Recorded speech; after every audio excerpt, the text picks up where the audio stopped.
labor. Yep. They have induced you. Yep. They're giving you Pitocin. You're like, okay, it's a period. Then you're like, this is getting worse.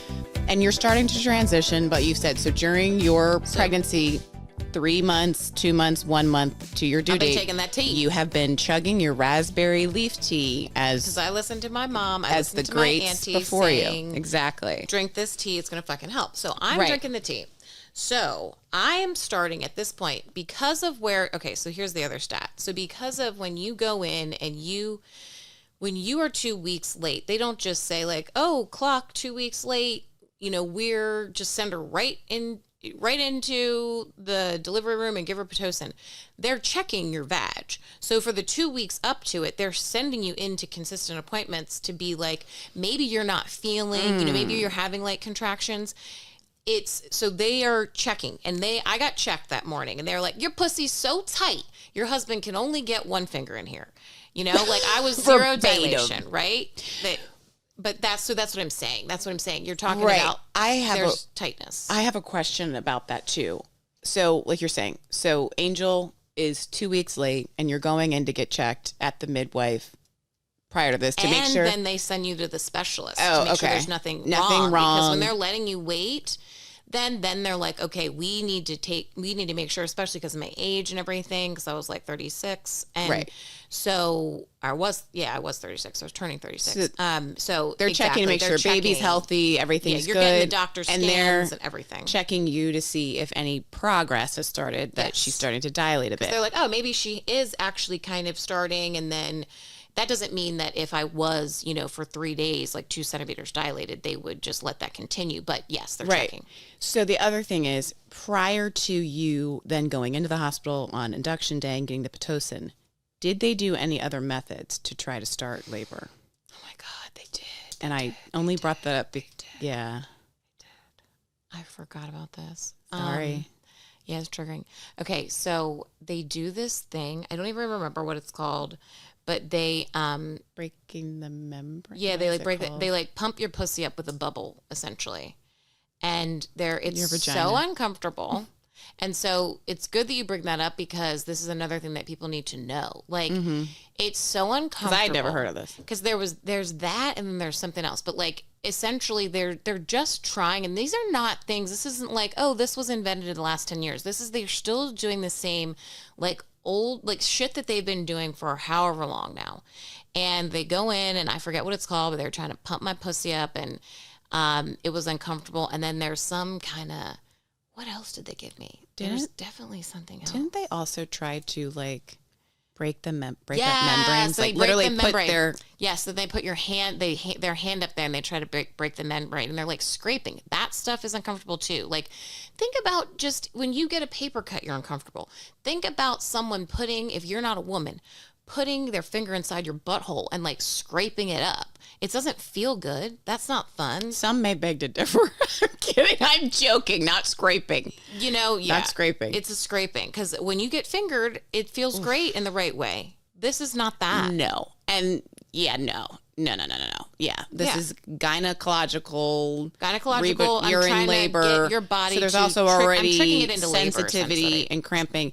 And mind you, I'm crying. I forgot. I was crying. I don't want to get us off topic, so I don't even want to derail this, but I'm also gonna just ask you this. At any point during your during this process, or even when you were maybe going for your routine checkups, did any doctor or midwife ever ask you about any sexual trauma? No. Oh, no. Okay. Just want to say that again, too. No. Because there are women, a lot of women, 1 in 4, that will experience sexual trauma. And doctors are not trained to ask us about it. Mm-hmm. No, so and I'm sitting here thinking about that. Like I'm actually like starting to space out, because I was taken to, and we won't go down a rabbit hole here, but this is just to level with the close I can get to that feeling of that woman that has been assaulted, and then she's about then to say, need her pussy scraped by the midwife or OBGYN. It took that I had a mental picture of me going back to, and I've mentioned this on the pod before, my pelvic floor therapist. And after I had my birthing trauma, I was then sent into, I just started crying when Right. when the physical therapist was about to put her fingers inside of me, and that wasn't going to be Right.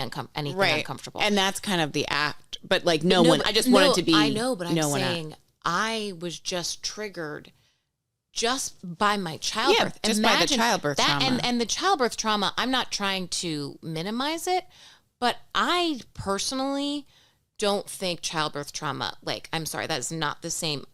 I can handle my childbirth trauma, like being raped or being, assaulted. I'm just saying I'm taken to a triggering moment simply because I had a traumatic childbirth. Right. So then imagine, so that's so anyway, my long I just answer to your wanted question. to ask some of these clarifying questions also too, as like little tie downs, again, for those of us who can't relate to this because you don't have the same anatomy, or those of us who haven't given birth. And just a reminder.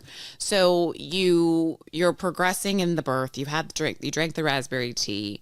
You're starting to, at this point, what's happening? So the reason that we're bringing up the raspberry tea is because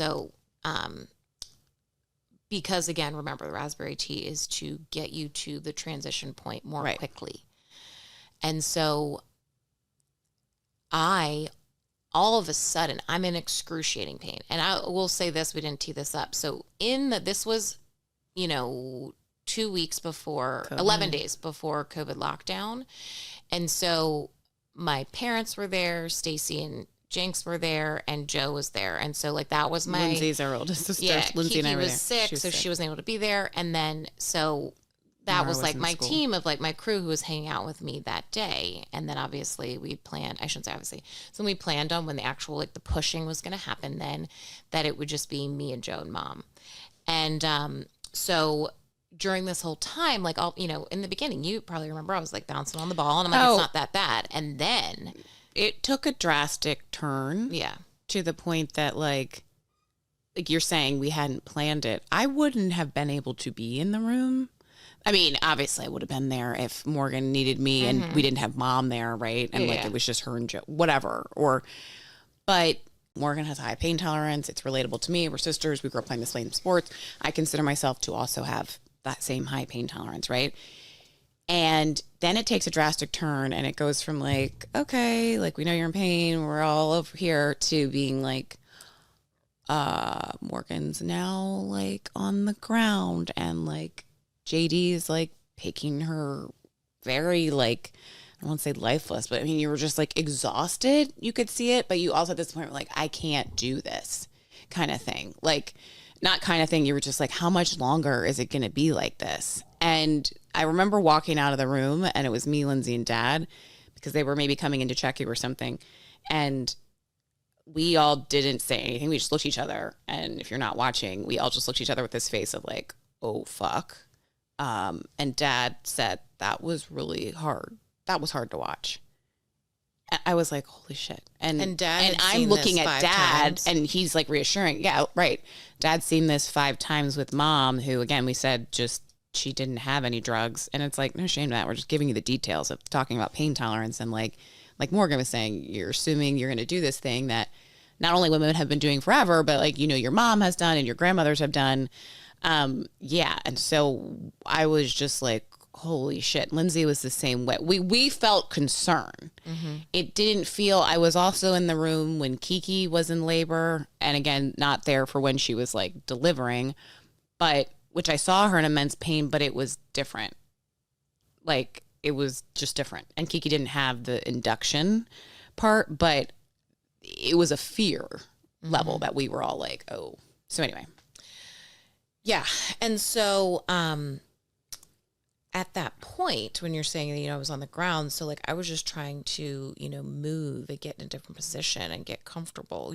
Also that was part of why I didn't want to have the epidural, because I know me. Like I really wanted to like squat. I wanted to use gravity. I wanted to like, I have arm strength. Like I was envisioning myself, I'm going to hold on to this and I'm going to let gravity do its thing. And like I had done all my research of like, you don't have to, that's the whole point of getting a midwife. You don't have to lay on your back. And like, so at this point where I'm like, I don't know if I can do this any longer. And I was asking, how much longer? And I'm on the ground too.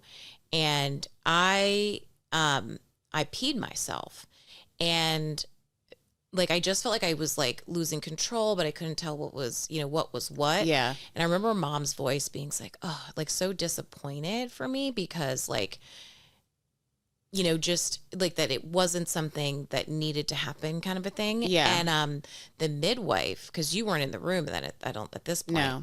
And then the midwife is literally sitting there on a computer, like, so she's up behind, the head of the bed, and there's, where all the, the Equipment and monitors. the monitors. And she's up there looking at, on the computer, looking at whatever monitor she's looking at. And she says to me, well, this is labor. Like, and not even like that. It was worse. It was, well, this is labor. And that wasn't just something crazy in my mind. Mom, after when we were home, Mom talked to me about how insane it was. And like, so I wasn't crazy. Joe was there. Mom was there, agreed with everything that happened. And you're in the moment.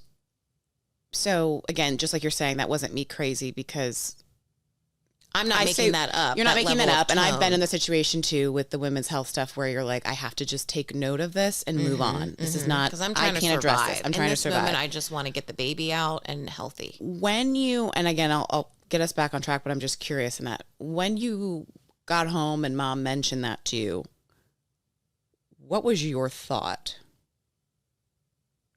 Did any part of you, and I say that because I was curious to see what your thought was versus what my thought is. She's a racist bitch. Yeah. And I said it immediately, and mom, mom being mom and a mom of Black women, was like, yeah, I mean, she just didn't understand what else it could be. And that is something, and I say that because I didn't know. We didn't talk about that. And to anyone, to remind Because you, for anyone that's like, even though, I got my nose and my lips and my tan skin and my fucking, anyone that's like, well, she's so light, maybe she didn't. No. I got my Black father sitting there. There's no. And all of us. And all of us. You're not an idiot. No. All sisters I mean, and everything. this woman was disgusting to and me. she, and I, the reason why I asked you is because, yeah, that's where mine went. And again, I don't know all these details, but I asked that too because it's something that I've had to. We've talked on the show about where we grew up, and again, it was a small town, so the doctors we went to and things. Our mom worked in the local hospital. There was a different level of trust that we had because it was like my mom or my mom knows you in a roundabout way. Then when we're adults, the fact that it actually, when you start to have to question it, because it is not.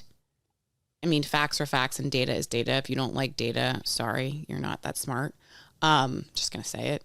If you don't believe in data and science, like, this is the wrong pod for you. This is the wrong podcast for you, honestly. And 2024, what a time to be alive. But I say that because data shows that Black women's pain is often ignored. And again, all the stats with women in mortality rates with childbirth and pregnancy with women of color, it's much higher. So it's just when you are hearing that, it was like, is that where your mind went? And so it did. Yeah. And I'll say, because this is not about me, and I'll put a post on it, but seeing you in that pain, I'll tell you what, it was trauma for me. It's not about me, but seeing your sister in that, your athletic sister that you grew up doing all the same sports and still being athletic and pushing yourself. And I would say Morgan, out of all of the sisters, has been the most more extreme, or had pushed more limits to try different things, later on in life, kiteboarding and the skiing and the paddleboarding and whatever else. So to see that, I was like, what am I getting into here? Or like, why do women...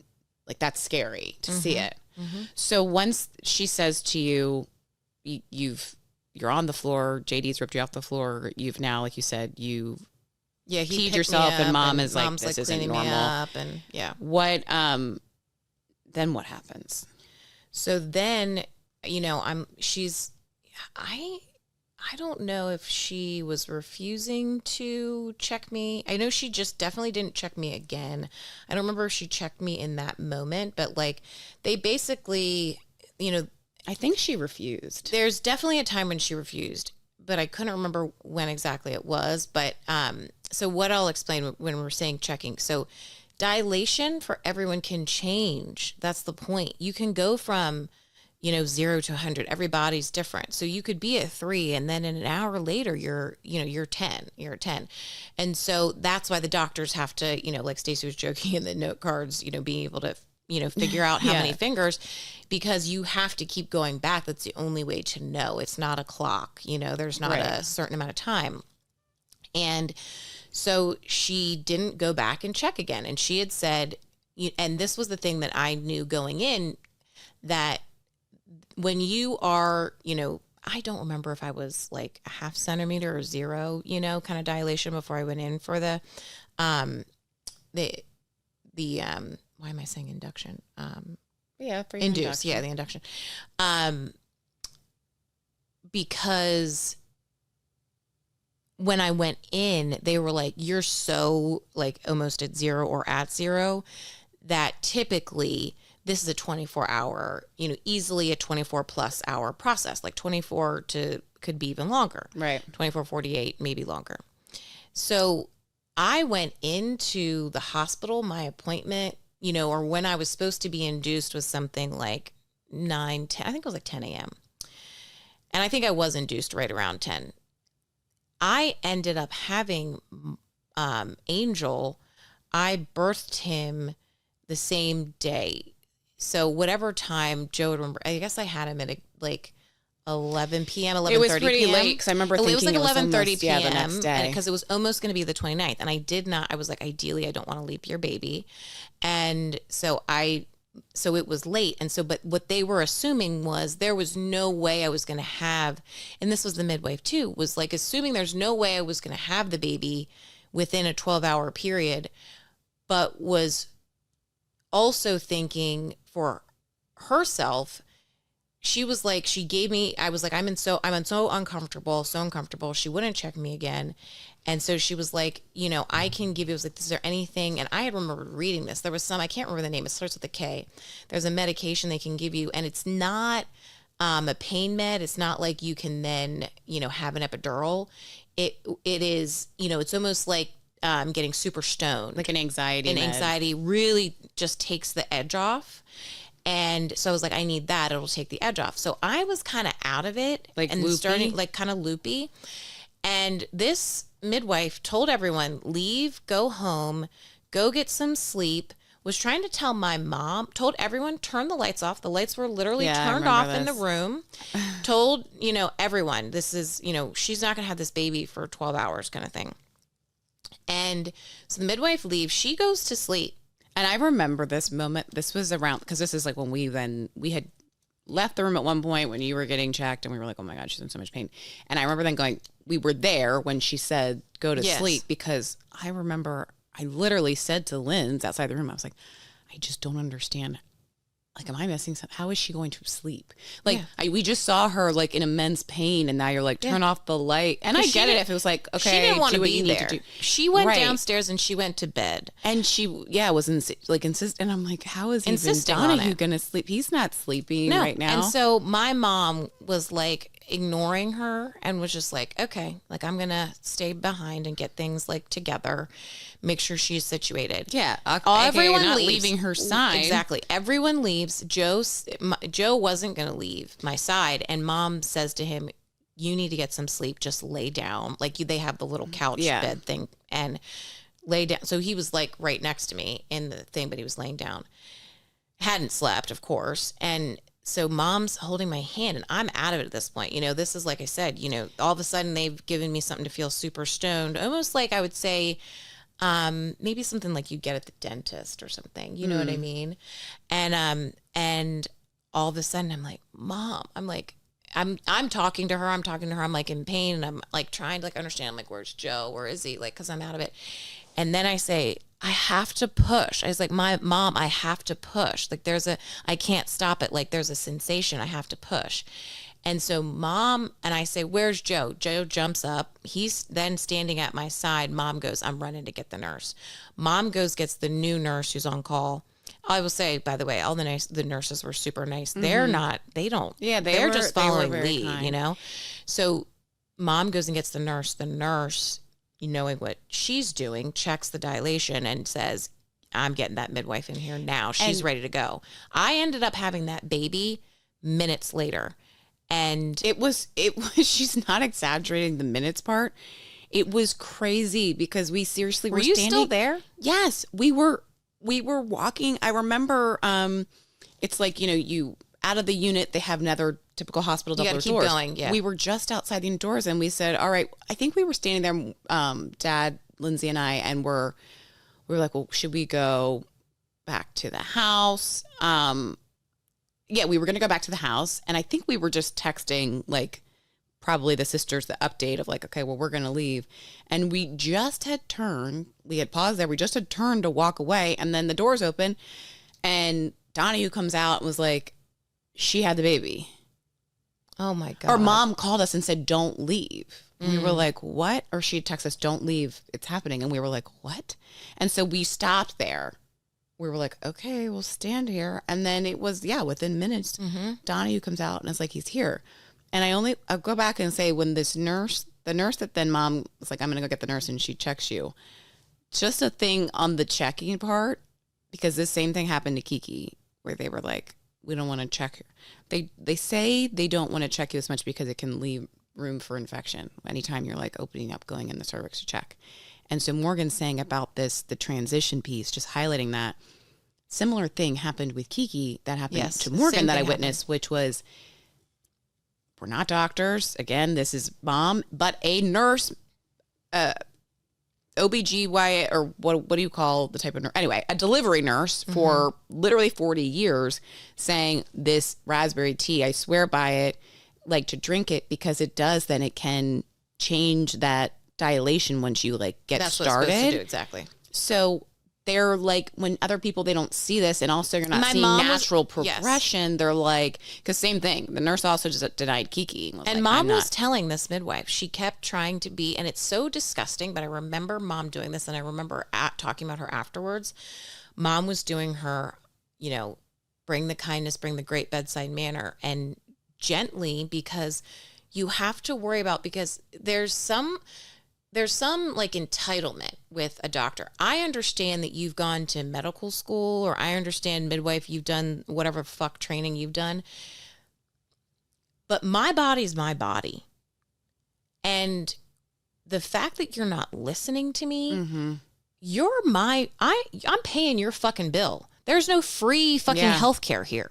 So I don't know why, if you wouldn't go into any restaurant, and assume that you want good service, right? You're paying the bill at that restaurant. You're assuming you're going to get good service. You would not want to stay if the owner of the restaurant and the staff was telling you, no, that food's not too spicy for you. You like the fucking taste and you will fucking eat that. That's essentially what it is. And it's interesting you say that, because again, that happens so often in women's health. Like the average, it can take a woman with a reproductive issue, especially, to get diagnosed is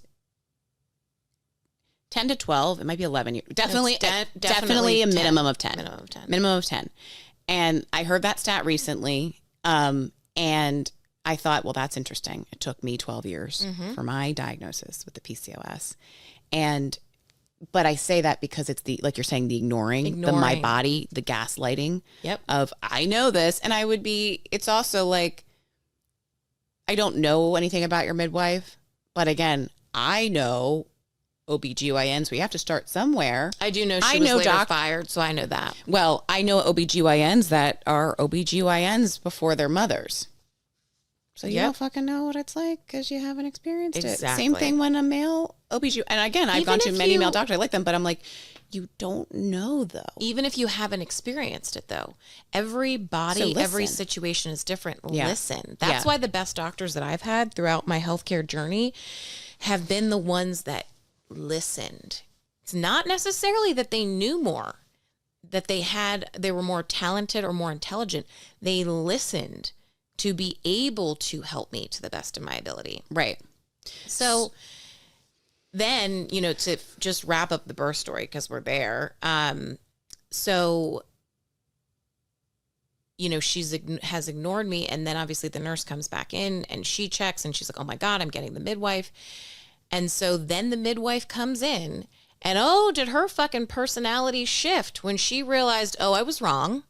She's all fucking, oh my God, do you think you could have the baby before midnight? You know, talking about then it being the 29th, being the leap year. Now she's trying to be, because she's trying to walk back the fact that she's fucking shitty at her job and was a horrible bitch. Not only did she not check you and was rude to you, the bad bedside manner, but what about the part where she's just giving you meds and now you're pushing? And now I'm pushing 5 minutes later. Exactly. And now I'm having to rally. And mind you, because of who I am, and like maybe it was all those times in my 20s when, you know, situation's going down, we got to get out of here, you know, I'm real sober real quick when there's a problem. Like, I don't know what it was, but all of a sudden I'm sober then, you know, I'm like, I'm back, I'm here, and I'm ready to get into my position of, I'm like, okay, I'm going to do my squat thing. Like, so I get up into, I'm ready to squat. I want to use that like gravitational pull. She scolds me. She goes, those who can't see I just literally sat up in my seat like, are you fucking kidding? I didn't know this. She scolded me. She goes, and I'll never forget because she's right down in my vagina. So she's in front of me and she looks at me and she goes, okay. Literally it was that. And she was like, I mean, and then basically like not only was it, she didn't know what to do, but what are you doing? You're in the wrong. I'm so confused. I need to ask this, Claire. So she's a midwife. Like you're saying, midwives are supposed to be more about the natural, less about the pain managed, whatever. Also the place, and I think this place is actually now shut down.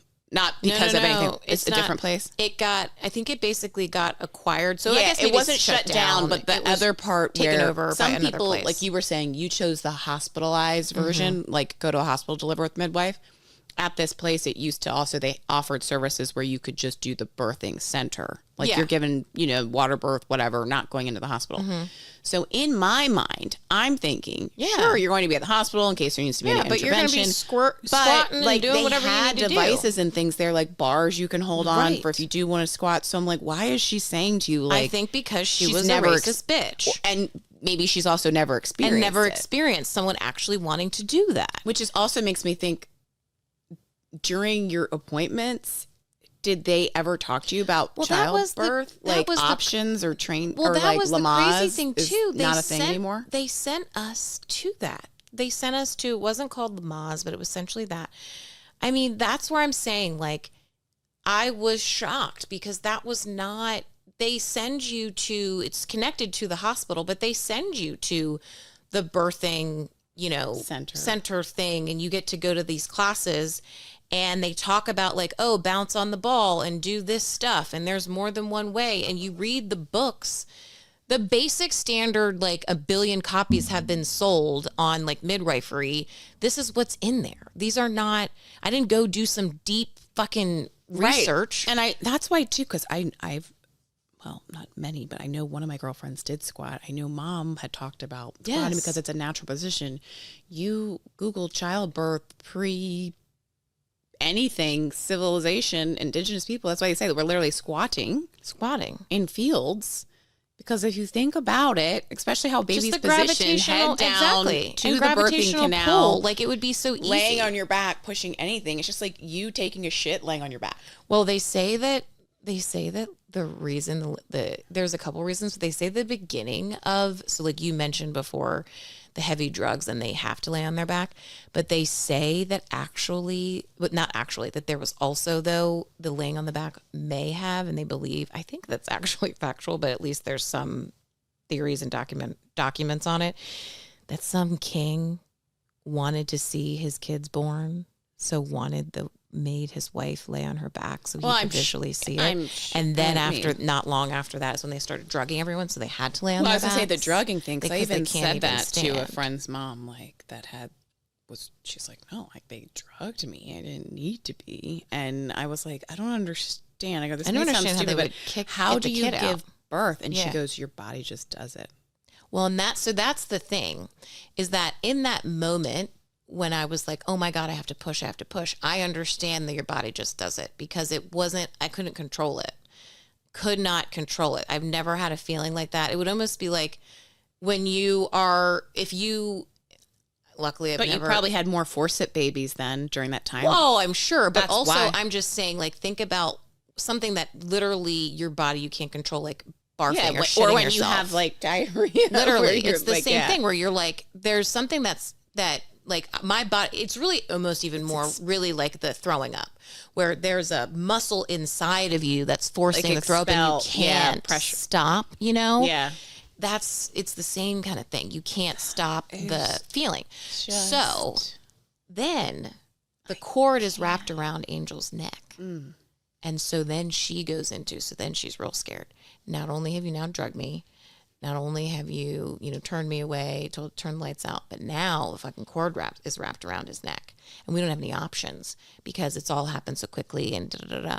So now she's just telling me, go, go, go, push, push, push. And I'm confused in the moment. I don't even understand what's happening. Why is she, to go from let this bitch sleep, talking about me, saying, let her sleep, don't give her any mind, to frantically saying, get the baby out, is a very confused. And when you're like still, your head is off because of the situation and the drugs. Can you imagine if you didn't have Mom there, Donahue there, but Yeah. Mom especially? Well, and okay, so let me say this too. I think about how I was 11 days before COVID lockdown. If I had been 2 weeks, if Angel had been due on his, birth date, and then I was 2 weeks late, I was in that first wave of, I would have been alone. You weren't allowed to bring a partner then because they were so scared with COVID. So I could have been one of the moms that died. That's what happens. Or my baby Angel, died. yeah. Because the cord's wrapped around his neck and no one's there to hear me. I am taking a deep breath in because I'm not screaming out. Because my scream is for fuck everyone who is making it harder for us to literally survive.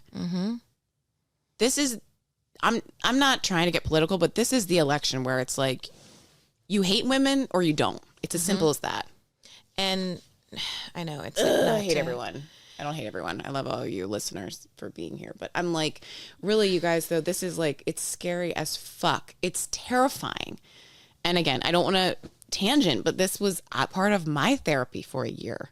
My therapist literally said to me, where is this coming from? Talk to me about some of your fear of, should I even pursue this IVF journey? And I told her I was in the delivery room with my sister when she was giving birth.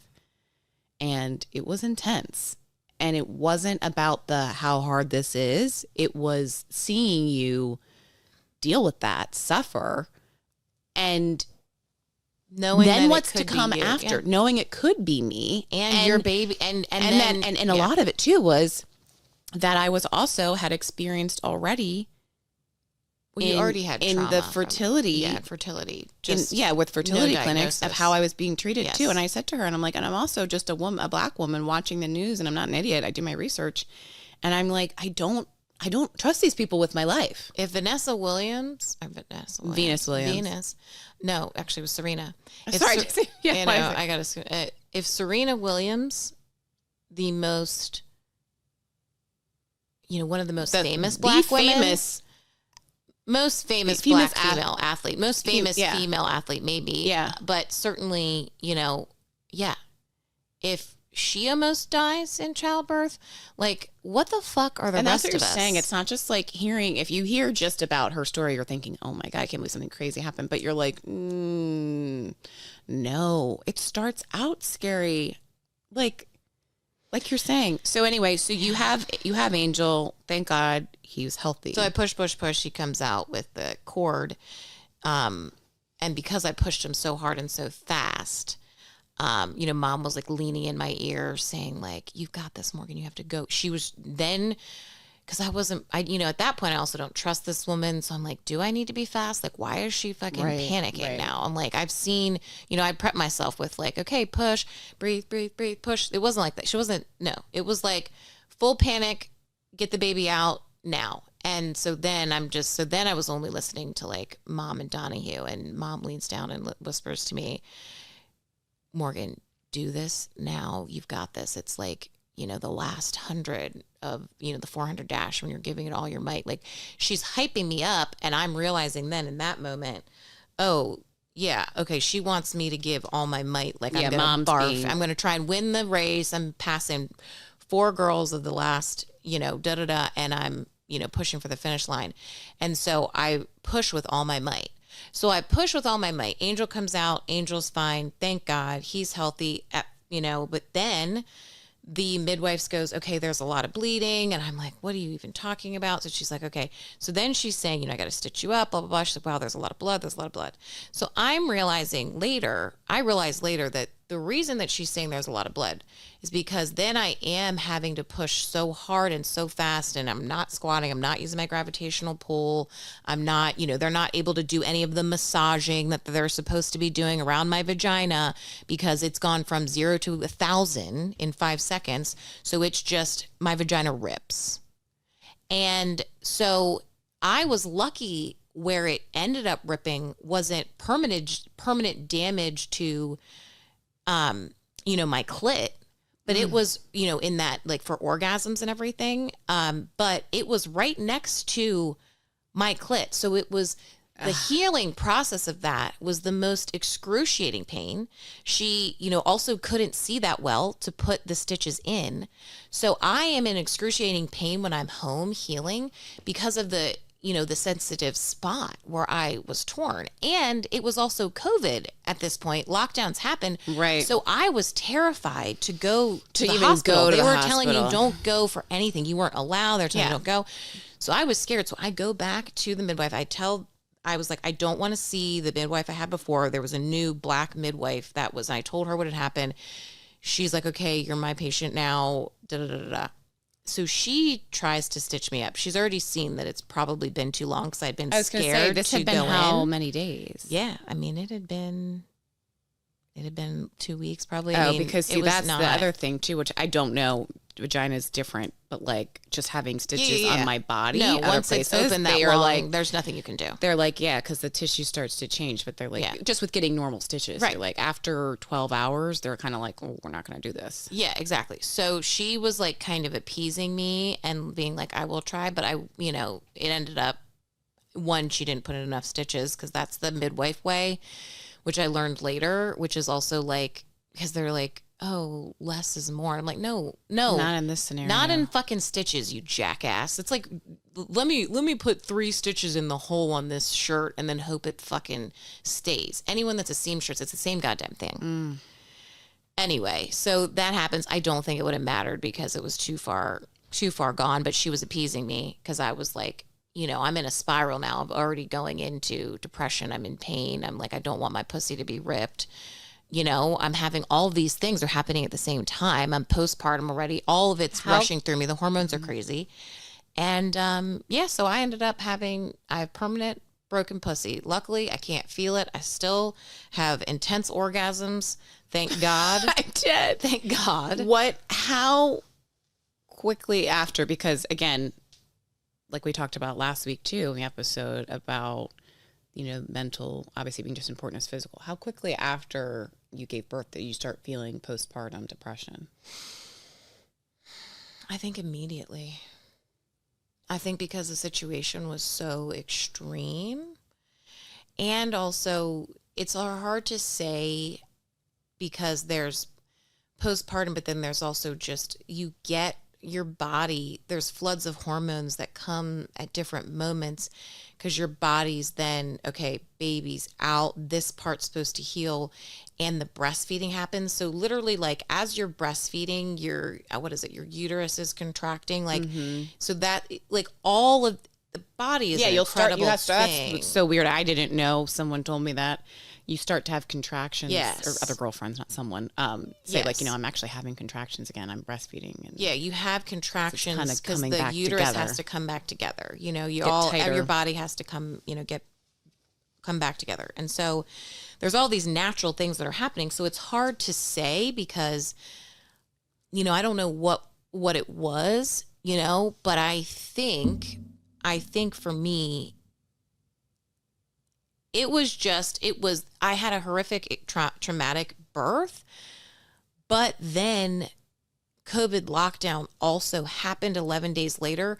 So I went from when I went home, and my mom was there, she stayed with us for like 5 days Yeah. to, help with the baby and get in the night feedings and all the stuff. And so I was already doing I'm talking with the sister circle, like sitting in surround. My doula friend comes over. I mean, But that healing that I was getting from my community, then overnight it's gone. Not only that, the healing you're getting from your community, but as someone who was at the epitome of my life, I had just got engaged in COVID. And so it was like, I just got engaged. I got a new nephew. My anxiety was like everyone's was off the charts of like, what the fuck is going to happen? I can't go outside. I'm moving. So you're like, I just had a baby. I'm alone, but also I have a baby, a new little baby that can be exposed to anything. And so like also that fear of like, you know how it was then. We were literally like, oh my God, if we touch a box that got delivered, we're going to get COVID. And we were so scared that then it went to, and so then it was like, because everyone was so scared about COVID, I couldn't even like really talk to anybody because Joe and I were then dealing with just the typical having a new baby stuff. But then on top of that, Joe's literally wiping down every single box. And mind you, we haven't mentioned, when I say we went home, no. We went home to my best friend's house, Elise. We went home to her home because our home was being finished. We were going to live in it while it was being refinished. But while I was pregnant, we had such a bad case of mold that we weren't allowed to live there while I was pregnant. So we went there, and then we were supposed to move into our house 2 weeks after Marty was born. We knew we were moving in. So once we moved in, because we did then, there wasn't the extreme yet COVID restrictions of you aren't physically allowed to be in certain spaces. So the movers came and moved our stuff in, but that was all under fear. So then me, Joe, Donahue, and Angel are all living in our new refinished home, but surrounded by boxes. Yeah. I can't move because my pussy hurts so bad from this you're tear. not even supposed to be like, You're not supposed to, but I'm so uncomfortable. And then I don't have my sisters. I don't have my parents. We moved to Annapolis for a reason. We don't have his whole family. So that's why I'm saying where it's hard time to you had know. rallied and came to my surprise engagement party. Yeah, because it had a lot of stairs at the venue.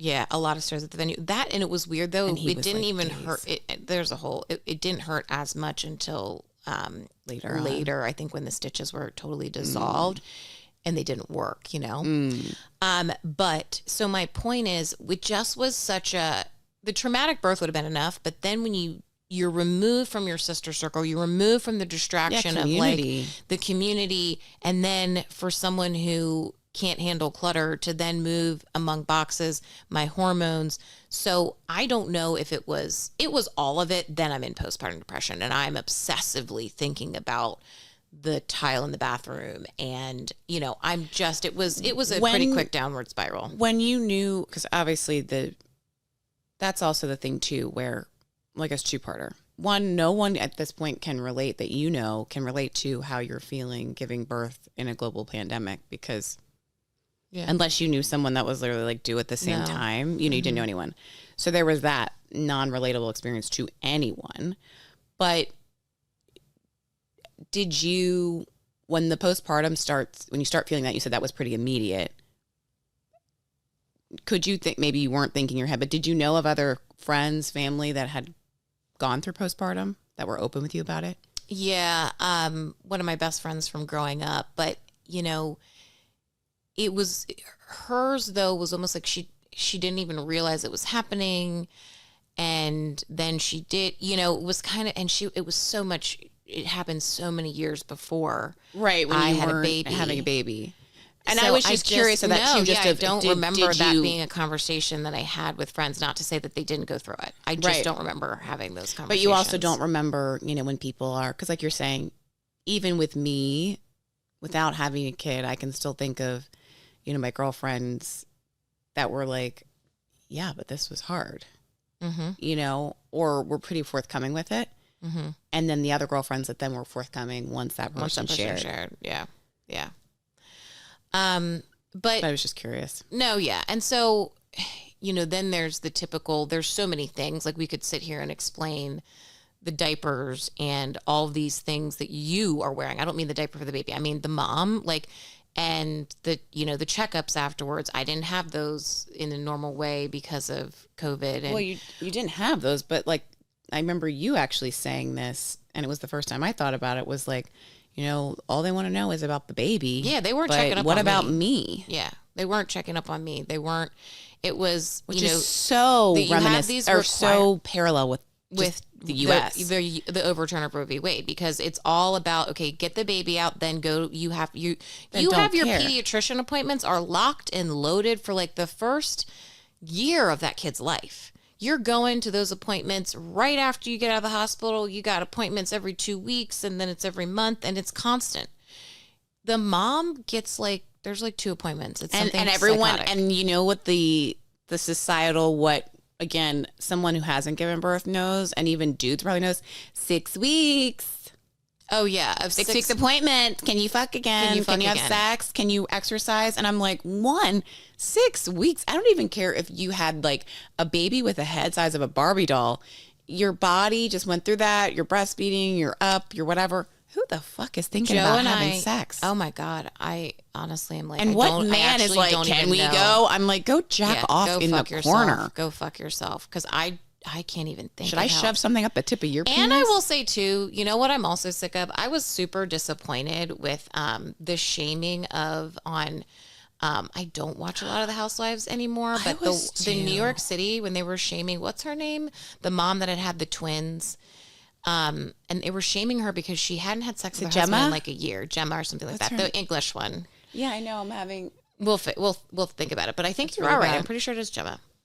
And yeah, Gemma. They were, all those women were shaming her. They were like, "Oh my God, my husband." They're like, would "You need to go me. have sex. You need to go have sex." I'm like, and my husband would leave me, and I'm like, "Bitch, that woman just had twins. She had twins after going through years of IVF. She was traumatized from IVF alone. Then she has twins, carrying twins, let alone birthing them. Yeah, and you don't know what her birth was like. You think? Then they were like shaming. I'm like, you're also then talking down about the husband. I agree with you. He didn't jump. I was shocked. He was being chill and being like, you take your time. The New York franchise. And yeah, and the husband was like, what? He was like fine with it, and then they were like shaming him because he was fine with it, saying, "Well, he's like, definitely cheating on you. You Have then." sex and whatever. And I'm like, no, I actually can attest. Donnie was totally fine after seeing everything I went through, and totally fine waiting until I was ready or even capable. Well, of that's having the other sex. thing too. People Fuck being you. like, oh, and I actually heard talk Donnie about women say this. supporting women. He was like, it's the first year of your kid's life. Your wife has gone through so much, and then breastfeeding. Most of my friends that breastfed, and sisters, you breastfeed for at least the first year. And everyone is different. It was like 14. I think I did 14 months or 16 months. Your hormones are you're naturally not over interested in, and that's the other thing that I said to Joe. Think about what they say about a woman's body. You shouldn't have, just like biologically, you shouldn't have another kid until your first is 2. Exactly. I'm like, you shouldn't get pregnant. Also, men. And again, this situation really, I agree with you, really pissed me off because it was the women that were really going in, and the women that were like, "Oh my God!" I honestly felt like it was more of a societal. I was like, "You're just being, if you were being honest, you would be able to share your shit too." Yeah, probably because you feel like you can't say no to your husband or something. Or, "Oh my God, I blow him every week. Fuck you, bitch." Yeah, And I will say too, because again, this was the women, so it was really upsetting. But for the men, I'm like, the fact that most of you single, and I will say this, women, when I was in my 30s, men, it was very rare that a man would say, let me go put on a condom. Yeah. And very rare if I said to a guy, when was the last time you were checked for STDs and what were your results? I don't want to get a Q-tip shoved up my penis. Da, da, da. Like literally you always hear that. Straight heterosexual men. I will say that because most of my gay friends are really great about their STD checks. You don't even want to get something, a Q-tip up your penis tip for 2 seconds for a test. Can't talk about like what your balls might go through if you had to have IVF where they had to extract in a different way. Whatever. I'm like, grow a fucking pair and like, you are a fucking asshole. Mm-hmm.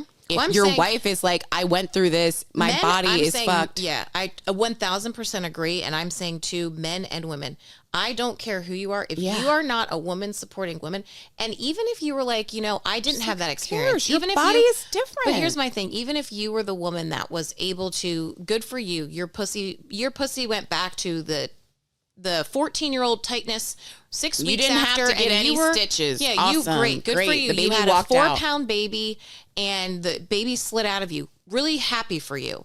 But fuck you for not understanding that that's not everybody's experience. Think about the mom that is 5'2" that has a 10-pound baby. That hurts. Like, why do you have to shame another woman? And in that situation, especially, I don't need to keep talking about it, but I was like, that woman it's also not just like you're saying with the hormones and the breastfeeding. It's also, and this is what I think you were getting at when you said, you know what Donahue says, it's also the fact that she's got twins getting up to feed every 2 hours. Her experience over that first year of 0 through 12 months is way more intense than the mom that has just one baby at a time. Yeah, and also like for the guy, even if like you're saying, if everything was, you know, you had this perfect birth and the baby came, doesn't perfect as your body still went through a lot. It's still going through a lot, and like you can't relate to that. And also, like you're saying, she's keeping a human alive. And in this case, this was it was twins. I highly doubt she's like, I'm so fucking turned. And if you actually think I'm about so when they turned on, and I want to use every minute I don't have to myself to make sure that my husband's getting a blowjob. Yeah, and it's also like even breastfeeding. I'm sure it's probably natural to not want to have sex when you're breastfeeding. Yes, they say that. Your body knows that you're not supposed to. The other thing too that I was just thinking about with Gemma, I'm pretty sure that's her name, was now that I think about when that new Real Housewives came out, didn't that come out like during the pandemic, but when it was okay to be in person? Because I'm thinking about the age. No, it was later. I know, but I'm thinking, but it was definitely, I mean, it's, you know, pandemic was 2020. I'm saying when she had those twins, she definitely had them during the pandemic. There's no way she didn't have them either 2019 or 2020. Yeah, or still fresh out of it. So regardless, she's on her fertility journey during the pandemic. So think about her experience. Yeah. You're not even going to you're not mentally going to even be thinking of that when you're in survival mode. That was really gross. That was gross.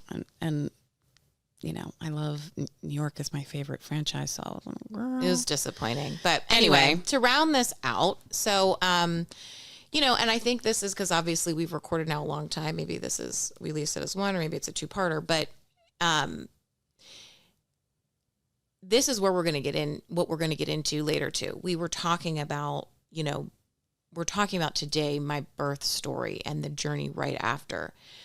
But that whole postpartum time then led to when Angel's 6 months, my hormones, and maybe it was COVID and everything, but like my body from having a baby went into my health hell started essentially 6 months later. And so we're not going to get time to go into that because that conversation alone is insane.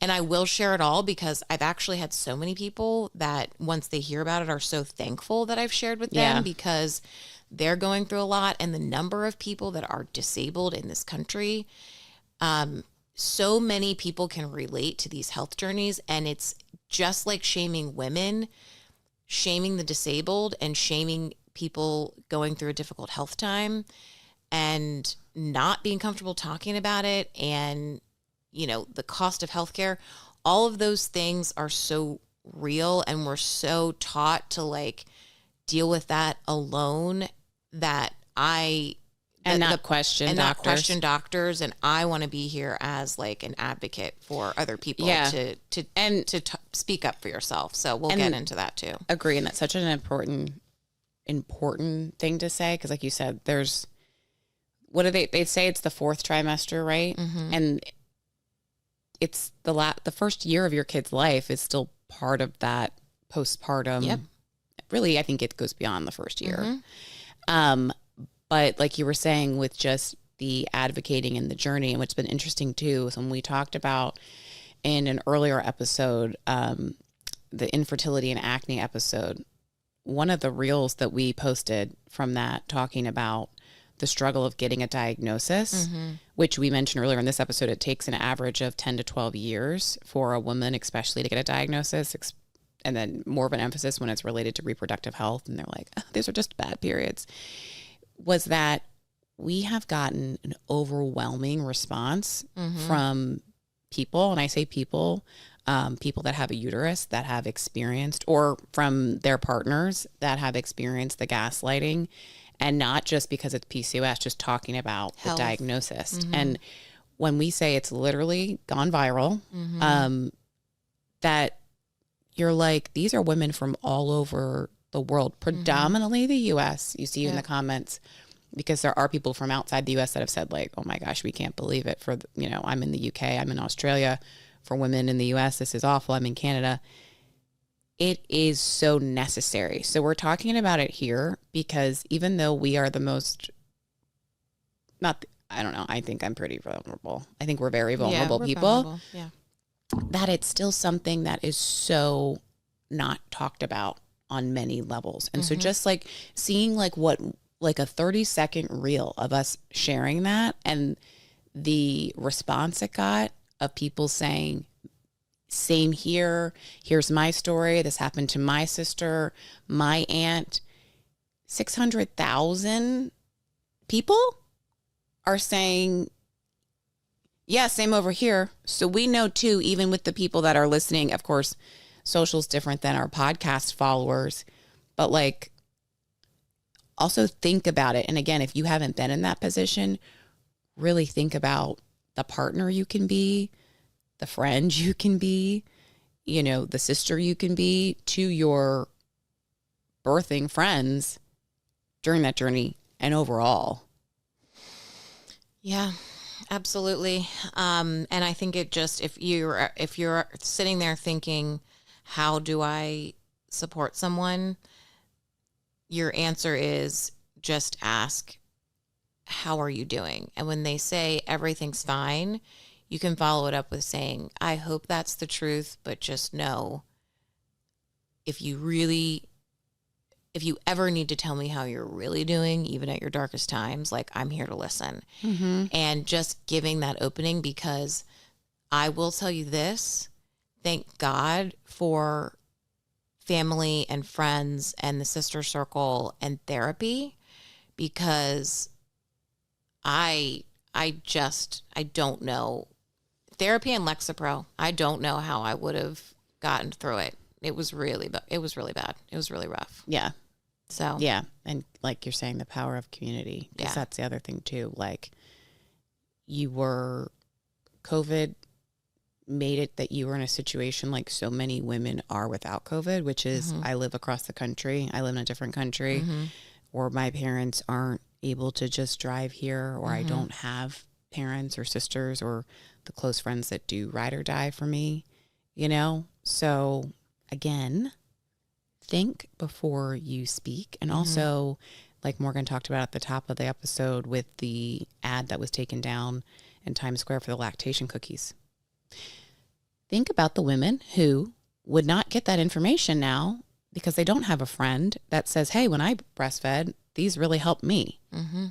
That's what advertising's for, to reaching audiences that might not know about your product. Fuck off. Yeah. Fuck off to, and I I want to assume that it was a bunch of men. But, you know, we say in the same breath, I'll tell you, my husband would never let that shit slide. He saw what happened to me. The men that I'm friends with talk to me about what their wives went through, and they would never let that happen. And, you know, you see fucking, we talk about Times husband's Square. seeing it in fertility. Yeah, you doesn't talk about, let me go get my blood drawn without being there because of the treatment I've received. Exactly. But you talk about, you know, we talk about Real Housewives and these lactation cookies taken down in Times Square. You got, in quotes, these liberal women talking shit about a mom. Fuck you. And it's all in the same vein. So I don't care how you identify. We're conditioned. Exactly. We're conditioned, and you break the cycle. Stop being competitive. Start being a teammate. Exactly. And while it's hard to say I'm sorry, it's also a really powerful thing to admit when you're wrong and to say I'm sorry and to know that we all can do better. So if this gets back to the other women on Real Housewives, I would like a moment where you say, sorry, Gemma, I fucked up, because you are not women supporting women. I'm sorry in those to moments. all women who maybe watched that and identified with Gemma. And we're like, you made her feel oh shame. Gosh, and also now I will feel say bad. Power to Gemma for even opening her mouth and saying, I haven't had sex with my husband for a year. And this has been a really hard time for me. Normalizing a it. conversation that so many women aren't having, but would like to say, because they either feel that they can't say no to their husband, or they're pressured it, because that's a whole other topic. And a brown woman, no less, standing up and speaking her truth On national. A brown woman who admitted that in her culture, it's frowned upon to do IVF. Yep, and even talk about those things. So many issues she brought to the surface. You know, Gemma, because you might never get an apology from them, I'm going to say it right now here for you. I am sorry that happened to you, and thank you for being so vulnerable and sharing, because you made a lot of us feel seen. And I think that's where we end it. That's where we end it. So welcome in again. Happy Mother's Day to all of those who celebrate, and also acknowledging for some people, Mother's Day is a day of remembering, is a day of pain, is a day of mourning, is a day of remembering maybe that you aren't a mother, for those who are struggling to be, and what you missed out on. It can be really hard for a lot of people, or for just people that don't have a great relationship with their mom, all the dysfunction and everything else. So I say that too, because as you're blowing up your Instagram feeds today and wanting to celebrate, just remember, for everybody, it's not a happy day. Anyway, but for us, it's thank you for coming. Thank you for listening. Do remember, if you are so inclined, review us, share us, go try a Kalu beverage. These were delightful, enjoyable. You know, Kello, I have a feeling that you are pro-women. So get behind us, support us. You better hope you are. Yeah, Cheers. you better hope you are. Deaths. Davis.